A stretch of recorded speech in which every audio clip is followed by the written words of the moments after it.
So you're looking for a literary agent. Well, I was too after I sent out query letter upon query letter upon query letter, which are the letters that you share with agents and agencies to try to find representation. And I was sending them to agent upon agent upon agent. These are all the ways that I kept track of the agencies I was submitting to. I used index cards and just taped them up around my desk with a big list of people. I would put a check or an X as I heard back from them, yes or no.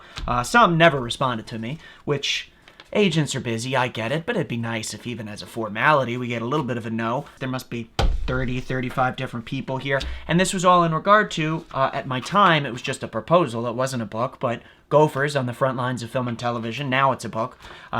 This was the proposal I put together, and if you're writing nonfiction like I was, mine's a nonfiction book about working as a production assistant in film and television, you had to break down your contents, and I put together marketing, I put together list of chapters, I put together competitive titles.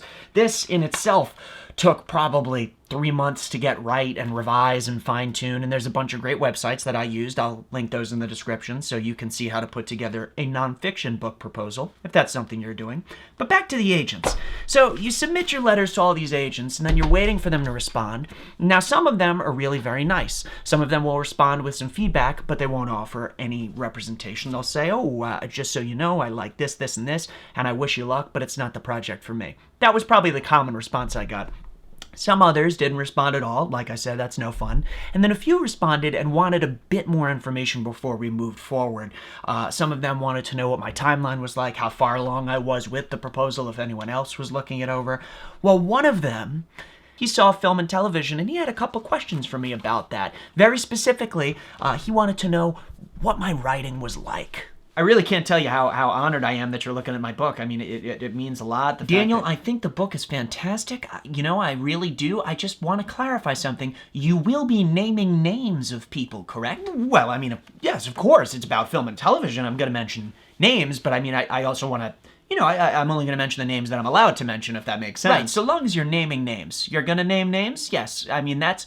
celebrities, the more the better names you can mention would be fantastic. I can't write a book about film and television without mentioning names, but also I might have to change some names. I have to be careful about how I do it. I don't just want to... I do still work in the industry. I'm not trying to burn any bridges or anything like that. As long as you're mentioning names. Names is what we want. And you have them, and we're going to get them. Correct? Yes, I think so. This was a red flag because I wasn't really writing a tell-all. I'm not trying to spill the beans on celebrities from behind the scenes. That's not what I was doing at all. And the fact that I was being questioned like that might be the case, I got the sense that this particular agent was more interested in the potential money behind something like that.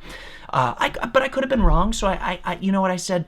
I would actually like to ask a little bit more about this. Let me send him a few emails. I called him the next day. We had a conversation, and then I sent him a few emails just as a follow-up, and I explained the book a bit more. He loved what I was saying, so he said. And then I got to a point where I would ask him, I think that before I share some of these stories, I should have a legal review done of my book because I wouldn't want to share anything that I wasn't allowed to share.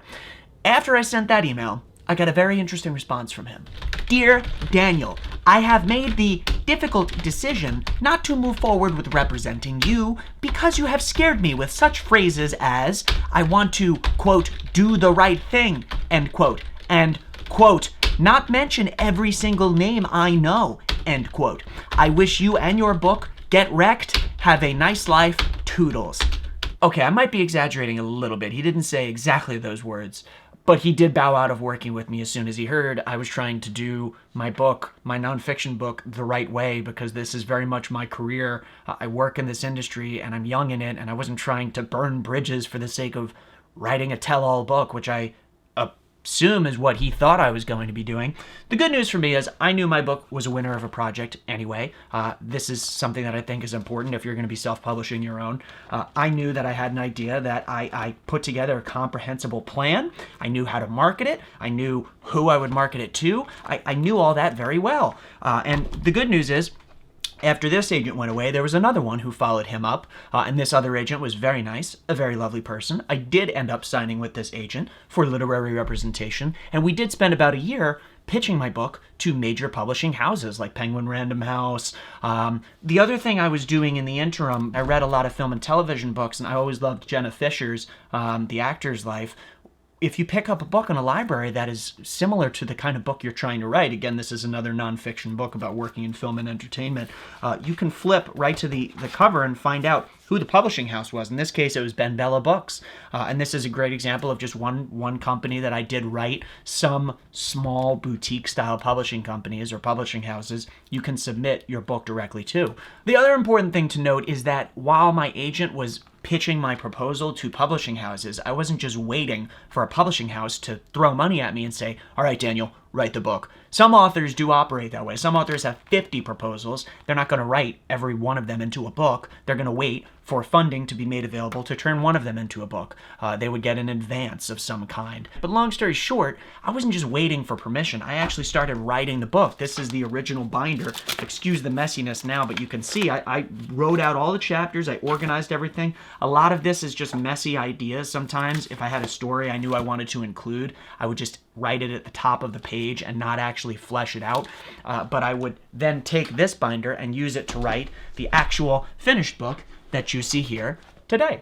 At the end of the day, what I learned by going the self-publishing route, which happened after a year with my literary agent, after we'd pitched to publishers, and at the end of that year, the pandemic had begun. So basically March, April, the first few months, became clear to me that no major publishing house was going to take a chance, especially at that time, on a young independent writer who was previously unpublished. This was the first book, and all I have under my name is a YouTube channel with less than a bajillion subscribers. And what I learned at the end of it all is that when you're in the early stages querying, don't just rush into a relationship with the first agent who comes back and offers you representation. That would be a mistake, as it would have been for me. I would have ended up with an agent who wanted a very different book than what I was going to write.